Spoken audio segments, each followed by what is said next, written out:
नमस्कार, आप देख रहे हैं 4 टीवी और आपके साथ मैं हूं प्रियंका सिंह। हमारे इस खास बुलेटिन में आप सभी का एक बार फिर से बेहद स्वागत है। बुलेटिन का आगाज करेंगे अहम खबर के साथ।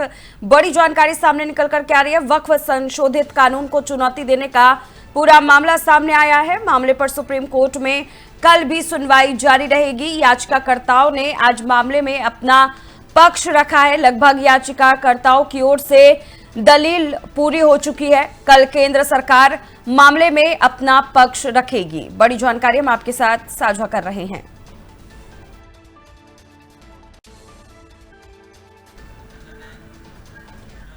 तो वही ऑपरेशन सिंदूर को लेकर अब सेना के स्तर पर एक बेहद अहम बयान सामने आया है। पुंछ ब्रिगेड के कमांडर ब्रिगेडियर मुदित महाजन ने साफ किया है कि पुंछ ब्रिगेड इस पूरे अभियान का सिर्फ हिस्सा नहीं थी बल्कि उसका दिल थी। उन्होंने बताया कि इस ऑपरेशन में भारतीय सेना ने बेहतरीन सटीकता और लक्ष्य के साथ 9 बड़े आतंकी ठिकानों को निशाना बनाया, जिसमें से 6 पुंछ, राजौरी और अखनूर सीमा से विपरीत थे और उन्हें उसी रात तबाह कर दिया गया। ब्रिगेडियर महाजन ने यह भी कहा कि जब पाकिस्तानी सेना ने नागरिक इलाकों को अंधाधुंध निशाना बनाना शुरू किया तो भारतीय सेना ने तुरंत उनकी सैन्य चौकियों पर निर्णायक हमला बोला। नतीजा ये कि पाकिस्तान को सिर्फ जनशक्ति में ही नहीं बल्कि मनोबल और रणनीतिक बढ़त में भी गहरी चोट लगी है। ब्रिगेडियर का सबसे अहम संदेश ये था, ऑपरेशन सिंदूर खत्म नहीं हुआ, ये सिर्फ कुछ समय के लिए रोका गया है।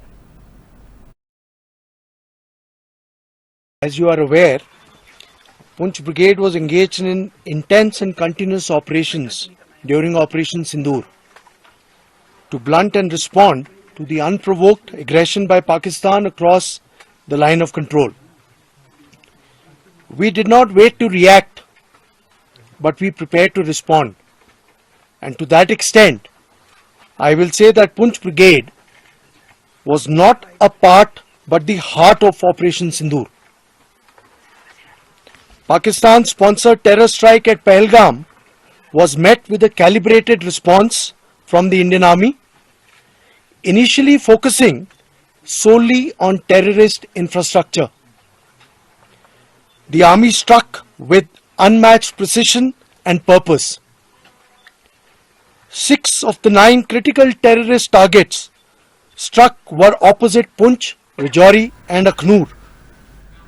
और चलिए बड़ी खबर की ओर रुख करेंगे। बड़ी और अहम जानकारी सामने आ रही है। संसद में ऑपरेशन सिंदूर पर खास ब्रीफिंग देखने को मिली। विदेश सचिव विक्रम मिस्री ने रणनीतिक जानकारी साझा की है। बड़ी जानकारी हम आपके साथ साझा कर रहे हैं। आपको बताते हुए चले कि विक्रम मिस्री ने इस पूरे मामले को लेकर के, पूरे प्रेस ब्रीफिंग को लेकर के रणनीतिक जानकारी साझा की है। सांसदों को वैश्विक संवाद का जिम्मा सौंपा गया है। आतंकवाद पर भारत की कार्रवाई से दुनिया को अवगत कराएंगे प्रतिनिधि। बड़ी जानकारी हम आपके साथ साझा कर रहे हैं। ऑपरेशन सिंदूर के जरिए भारत के आतंकवाद के खिलाफ निर्णायक कार्रवाई को अब वैश्विक स्तर पर मजबूती से रखा जाएगा। संसद भवन में आज विदेश सचिव विक्रम मिस्री ने एक अहम बैठक में उन सांसदों और प्रतिनिधि मंडलों के सदस्यों को ब्रीफ किया जो दुनिया के अलग अलग देशों में जाकर भारत की सख्त और स्पष्ट नीति की जानकारी देंगे। इस ब्रीफिंग में ऑपरेशन सिंदूर की रणनीति, उसके परिणाम और पाकिस्तान की भूमिका जैसे अहम बिंदुओं पर विस्तार से चर्चा की गई। ये पहल न केवल भारत की वैश्विक छवि को मजबूत करेगी बल्कि ये भी दिखाएगी कि आतंकवाद के खिलाफ भारत अब सिर्फ मौन नहीं बल्कि निर्णायक एक्शन की नीति पर चल रहा है।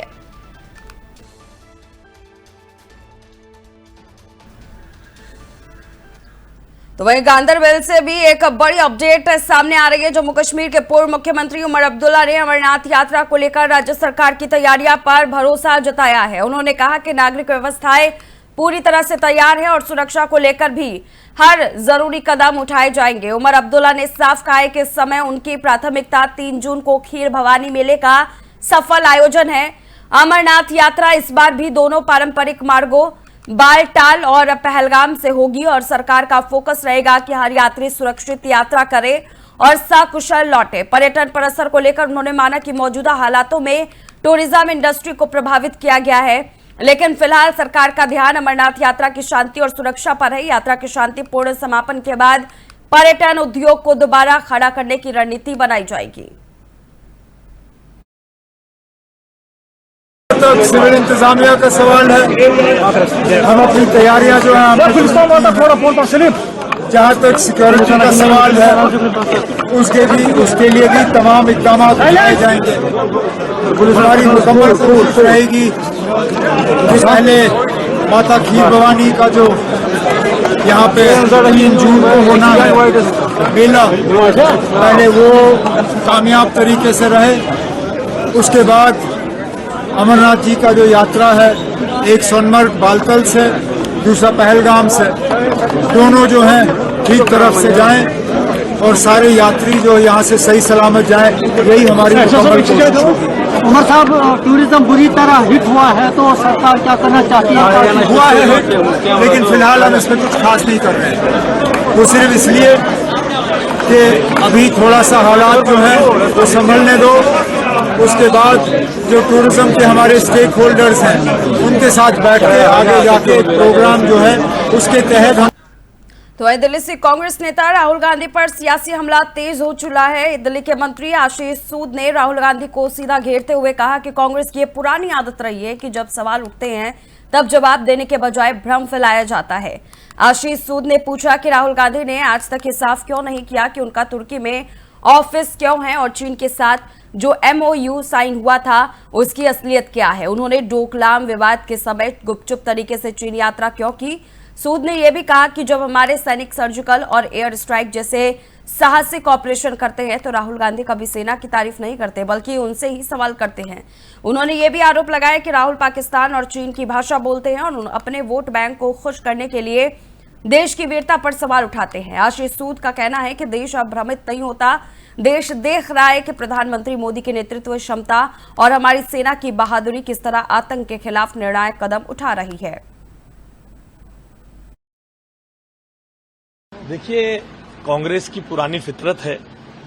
कांग्रेस ने सवाल नहीं उठाया, ना ही जवाब दिया कि टर्की में उनका कार्यालय क्यों। इसके अलावा आप लोग देखिए, कांग्रेस की पुरानी फितरत है। कांग्रेस ने सवाल नहीं उठाया, ना ही जवाब दिया कि टर्की में उनका कार्यालय क्यों है। चीन की पार्टी के साथ उनका MOU में क्या है। डोकलाम विवाद के समय चोरी छिपे राहुल गांधी चीन क्यों गए थे, इनका जवाब वो कभी नहीं देंगे।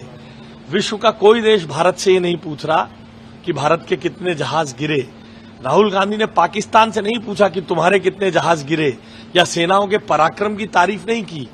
तो वही हरियाणा में पाकिस्तान के लिए जासूसी करने के आरोपों को लेकर बड़ा खुलासा हुआ है। यूट्यूबर ज्योति मल्होत्रा की गिरफ्तारी के बाद अब राज्य सरकार सख्त एक्शन मोड में है। गृह सचिव डॉक्टर सुमिता मिश्रा ने बयान देते हुए कहा कि मुख्यमंत्री मनोहर लाल खट्टर ने खुद इस मामले की गंभीरता से लिया है।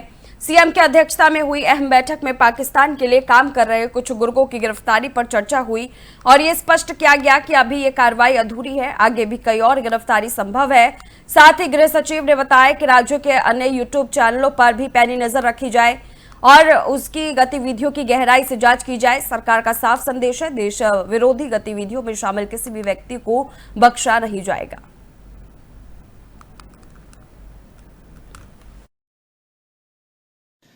इसके अलावा आप लोग जानते ही हैं जो आजकल जो हालात हैं, जो रीसेंट डेवलपमेंट्स रहे हैं देश में भी और प्रदेश में भी, तो उनको लेकर भी चर्चा हुई है। और जैसे कि पाक संबंधित कुछ ऑपरेटिव्स का हरियाणा में अरेस्ट हुआ है, तो उस पर भी चर्चा हुई कि ये हमें जो अभी तक इसमें सफलता मिली है उसको हम कार्रवाई को पूर्ण ना समझें और ये कार्रवाई एक निरंतर कार्रवाई है, क्योंकि इस पे अभी भी जो ऐसे कोई भी और व्यक्ति हैं जो और अन्य यूट्यूब चैनल्स हैं उनको भी खंगाला जा रहा है और कई बार नए चैनल्स नए नाम से उत्पन्न हो जाते हैं, तो उस पर भी नज़र रखी जा रही है। सो ये अब जो प्रक्रिया है ये तो वही राजस्थान के पाली जिले से एक बड़ी और सनसनीखेज खबर सामने आ रही है। यहाँ कलेक्ट्रेट परिसर को उड़ाने की धमकी ने हड़कंप मचा दिया। पाली के ADM सिटी अश्वनी के पवार ने जानकारी दी है कि सुबह करीब 10 बजे कलेक्ट्रेट की आधिकारिक ईमेल आईडी पर एक धमकी भरा ईमेल आया जिसमें लिखा था कि कलेक्ट्रेट परिसर में RDX रखा गया है और दोपहर 3:30 पर विस्फोट किया जाएगा। जैसे ही ये ईमेल मिला, प्रशासन ने बिना देरी किए पूरे परिसर को खाली कराया और आगे की प्रक्रिया शुरू की गई।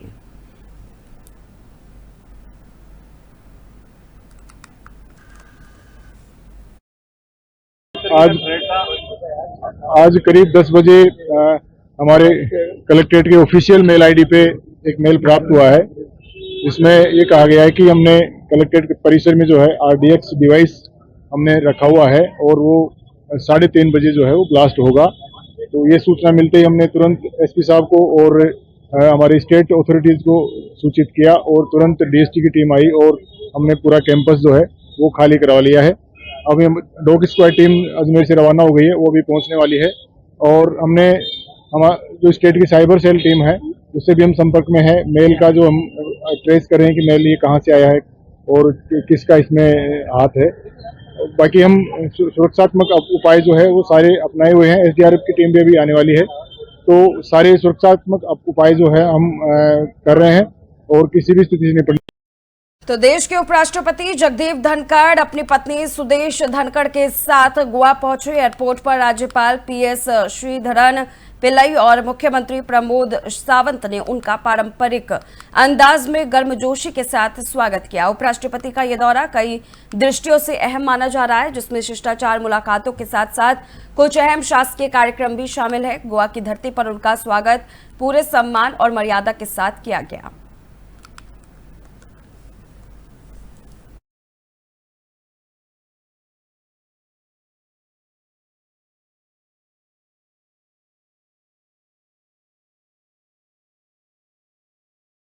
तो वहीं दिल्ली में प्रधानमंत्री नरेंद्र मोदी ने पर्यटन क्षेत्र में हुई प्रगति की समीक्षा के लिए अहम बैठक की अध्यक्षता की। बैठक में पर्यटन क्षेत्र को बढ़ावा देने और देश की अर्थव्यवस्था में इसके योगदान को और मजबूत करने के लिए विभिन्न रणनीतियों पर चर्चा हुई।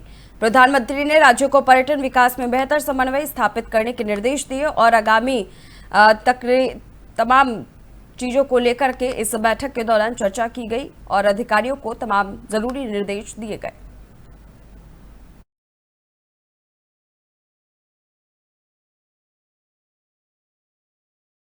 देश की सुरक्षा एजेंसियों से जुड़ी एक बड़ी खबर सामने आ रही है। खुफिया ब्यूरो यानी कि IB के निदेशक तपन कुमार डेका का कार्यकाल बढ़ा दिया गया है। अब वो 30 जून 2025 के बाद भी इस अहम पद पर बरकरार रहेंगे। सरकार ने उनका कार्यकाल 1 साल के लिए या अगले आदेश तक के लिए बढ़ाने का फैसला किया है।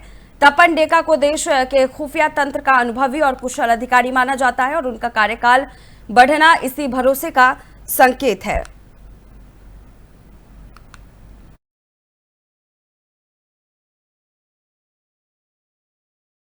तो देश की अर्थव्यवस्था को $5 ट्रिलियन तक पहुंचाने के मिशन में अब कृषि को भी $1 ट्रिलियन की अर्थव्यवस्था बनाने का लक्ष्य तय कर दिया गया है। केंद्रीय कृषि मंत्री शिवराज सिंह चौहान ने कहा कि विकसित भारत के लिए विकसित खेती और समृद्ध किसान हमारा आदर्श वाक्य है। उन्होंने स्पष्ट किया कि शिक्षा, अनुसंधान और खेत तक उसका विस्तार, ये तीनों इस लक्ष्य को हासिल करने की रीढ़ है। शिवराज सिंह चौहान ने एक राष्ट्र, एक कृषि और एक टीम की भावना दोहराते हुए कहा कि अगर हम 2047 तक कृषि में 5% की विकास दर बनाए रखें तो यह लक्ष्य पूरी तरह से संभव है। प्रधानमंत्री जी का संकल्प है विकसित भारत का निर्माण, और विकसित भारत के लिए विकसित खेती और समृद्ध किसान, ये हमारा मूल मंत्र है। और आज जो हम चर्चा कर रहे हैं, विकसित खेती और समृद्ध किसान के लिए शिक्षा, अनुसंधान और विस्तार, एक्सटेंशन, ये तीनों अत्यंत महत्वपूर्ण हैं। और विशेषकर उत्पादन बढ़ाना, उत्पादन बढ़ाने में रिसर्च का बहुत महत्वपूर्ण रोल है। उत्पादन की लागत घटाना, इसमें भी रिसर्च का, अनुसंधान का और एक्सटेंशन का भी बहुत इंपॉर्टेंट। प्रधानमंत्री जी का संकल्प है विकसित भारत का निर्माण, और विकसित भारत के लिए विकसित खेती और समृद्ध किसान, ये हमारा मूल मंत्र है। और आज जो हम चर्चा कर रहे हैं, रुक करते हैं जम्मू कश्मीर के गांदरबल की ओर, जहां पर मुख्यमंत्री उमर अब्दुल्ला ने तुलमुला स्थित प्रतिष्ठित खीर भवानी मंदिर में वरिष्ठ अधिकारियों और स्थानीय नेताओं के साथ पूजा अर्चना की। ये मंदिर कश्मीरी पंडित समुदाय के लिए एक अत्यंत महत्वपूर्ण आध्यात्मिक स्थल है। मुख्यमंत्री ने इस मौके पर धार्मिक और सांस्कृतिक सद्भाव को बढ़ावा देने का संदेश दिया। इस तरह के आयोजन क्षेत्र में शांति और समरसता के लिए सकारात्मक पहल के रूप में देखे जा रहे हैं।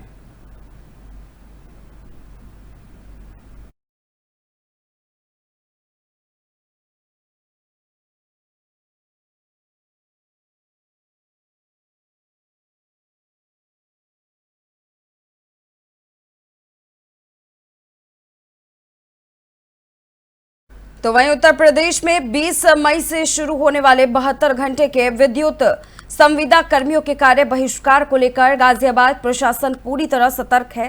डीएम दीपक मीणा ने बीते दिन सभी संबंधित विभागों, विद्युत विभाग, नगर निगम, विकास प्राधिकरण, आईटीआई, पॉलिटेक्निक और संविदा कर्मी एजेंसियों के साथ बैठक कर हालात की समीक्षा की और आवश्यक दिशा निर्देश दिए। सदर जोन 1 के मुख्य अभियंता अशोक कुमार ने जानकारी दी कि किसी भी आपात स्थिति से निपटने के लिए बैकअप प्लान पहले से तैयार है। विभागों को आपस में समन्वय बनाए रखते हुए विद्युत आपूर्ति को प्रभावित न होने देने के निर्देश दिए गए हैं। प्रशासन का दावा है कि आम जनता को कोई असुविधा नहीं होने दी जाएगी।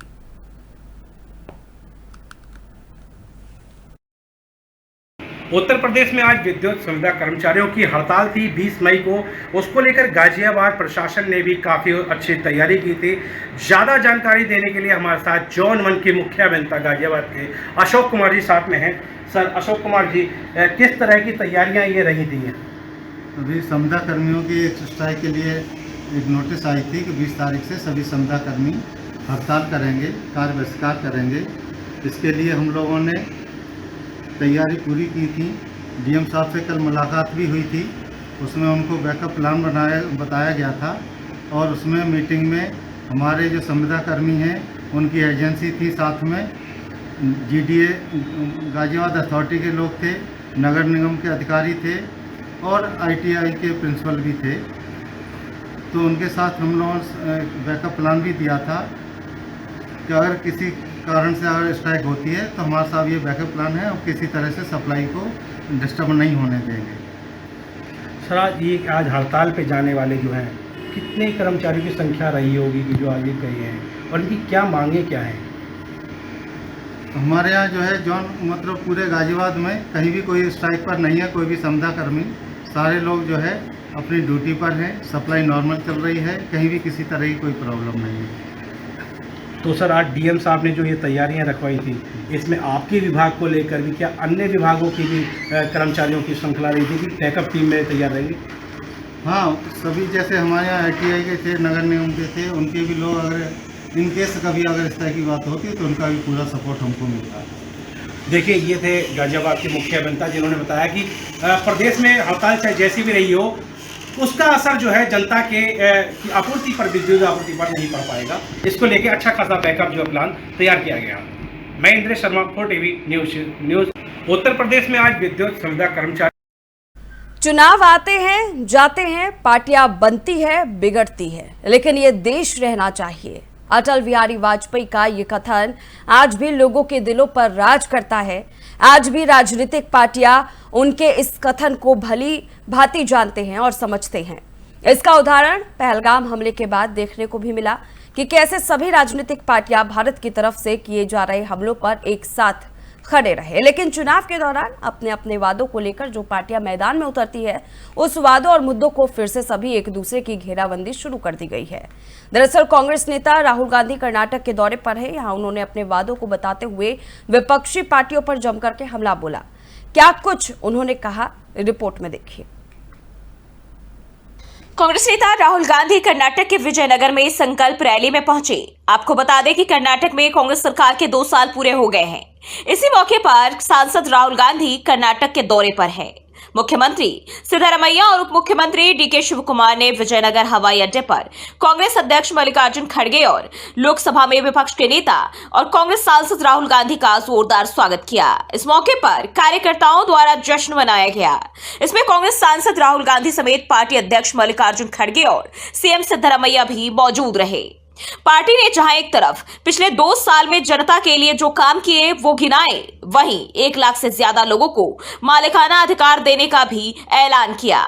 इस मौके पर लोकसभा एलओपी और कांग्रेस सांसद राहुल गांधी ने कहा, कर्नाटक में कांग्रेस सरकार बने 2 साल हो गए हैं। हमने चुनाव के दौरान 5 गारंटी देने का वादा किया था, जिसे हमने पूरे किए।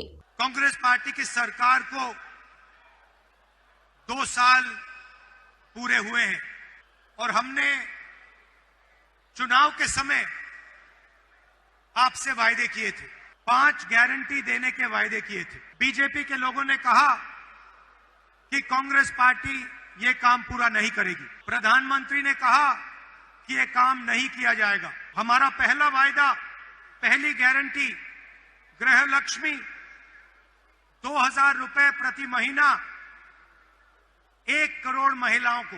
आज मैं खुशी से कह सकता हूं कि करोड़ों महिलाओं के बैंक अकाउंट में कर्नाटका की सरकार ये पैसा डालती है। दूसरा वायदा, गृह ज्योति, करोड़ों परिवारों को 200 यूनिट बिजली के फ्री में, ये भी वायदा हमने पूरा किया। तीसरी गारंटी, अन्नभाग्य, 4 करोड़ लोगों को 10 केजी अनाज। कर्नाटक में करोड़ों परिवार को ये अनाज मिलता है। शक्ति योजना, जिसमें हमने गारंटी करके कहा था कि महिलाओं को बस में जाने के लिए पैसा नहीं देना पड़ेगा, महिलाएं फ्री में बस में घूमेंगी।